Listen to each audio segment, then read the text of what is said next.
Alright, you Marvel nerds. We have finally fallen. But I'm not mad. I'm not mad. I'm just disappointed, as it says. So, the Marvels ends box office less than Birds of Prey, with China factored in. The message is loud and clear. But which message is it? So, the Marvels officially ends its box office run at 205 million, the MCU's lowest grossing movie of all time, which is the same as DC's big bomb, Birds of Prey. However, if you actually factor in Birds of Prey didn't get released in China, the Marvels actually performs worse. Hollywood also blames COVID for everything, so we can add according to that excuse, Birds of Prey would have made even more. True. In China, the Marvels brought in 15 million, so take that away and the Marvels is around 190 million. How much did Birds of Prey do again? Oh, here it is. Oh, maybe not. Something else to consider is that Birds of Prey only opened to 33 million, while the Marvels opened to over 46 million. So that means the latest starring Brie Larson and Iman Vellani saw a steep drop. We know it's true as the Marvels holds the biggest drop for both the MCU film and a superhero movie of all time with 78%. Birds of Prey only dropped 48 in its second week. I mean, it makes sense. People go out week one, while it's all the hype and everything, and then they come out with their reviews. Did it suck? Did it suck? Did it suck? And obviously, in this case, it sucked. And they told everyone else. News went around. People weren't interested in the second week. That's how things work. Birds of Prey. Here's another one. The Marvels also played in theaters for 2 more weeks than the Birds of Prey, which means more fanboys came out for Birds of Prey than Birds of Prey. The Marvels 56 days versus Birds of Prey for 42 days. I also love pointing out because when Marvels was released, the desperate Disney Shield side pointed out that DC's Aquaman opened less. Well, Aquaman 2 is closing in on 300 million worldwide and 100 million domestically in just 14 days of release, while again the Marvels screened in theaters for 56 days. Talk about a bunch of clowns. This guy's very biased against the Marvel fans, and maybe rightfully so if all he sees is Marvel shills. I mean,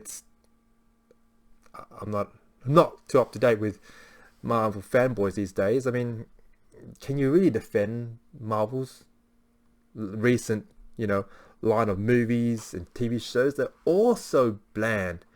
Ant-Man, ugh. Miss Marvel, She-Hulk, ugh. They're all trash. They're all trash. And this Echo show that's coming out, if you haven't seen it on Twitter or certain sites lately, they've shown a minute or 2 minute sequence, one shot, and it was just so slow. Everything was just I don't know. And it was a one-on-one versus Echo versus Daredevil, which should have been really good, but yeah. Disney also gave up on the Marvels weeks ago. After less than a month of being released, Disney announced it was going to stop releasing and reporting on the box office numbers to the press. That's it. That's it. Let's also compare the budgets. The Marvel, close to 300 million. Birds of Prey, 84 million. Ouch. Will it matter? The big question, will these box office bombs change things and the matter? The message from fans is loud and clear. Make better movies and make movies that don't piss off your fan base. Yes, every movie recently has been very generic. Very the same story, the same thing, just a different color palette.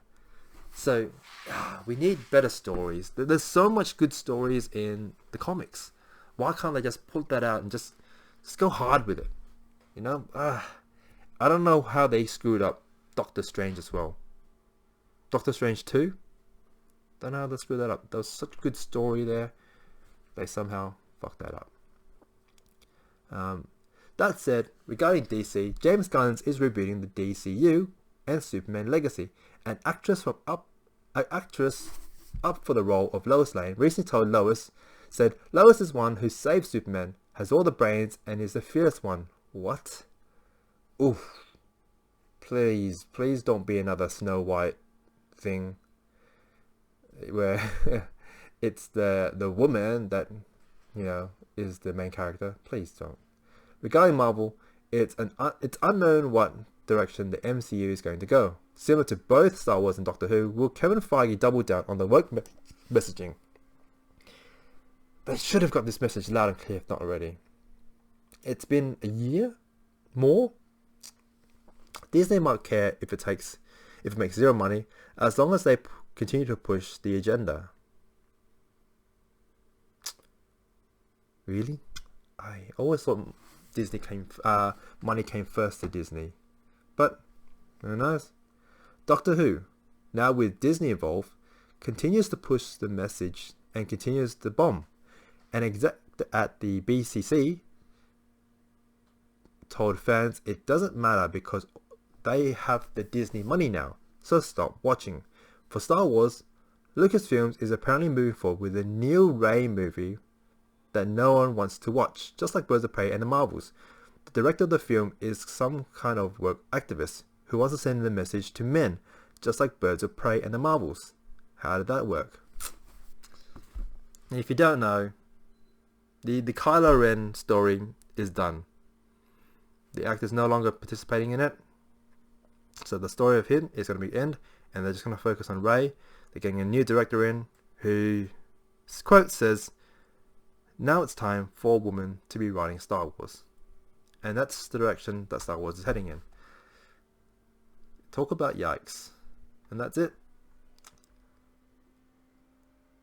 And so yeah, what are you guys' thoughts? It's very disappointing for me. I'm a big Marvel fan. Can I really call myself a Marvel fan if I've just hated the last few things? I think I can, respectfully. I can say when something's shit and still be a fan of it. And the Marvels have just been shit.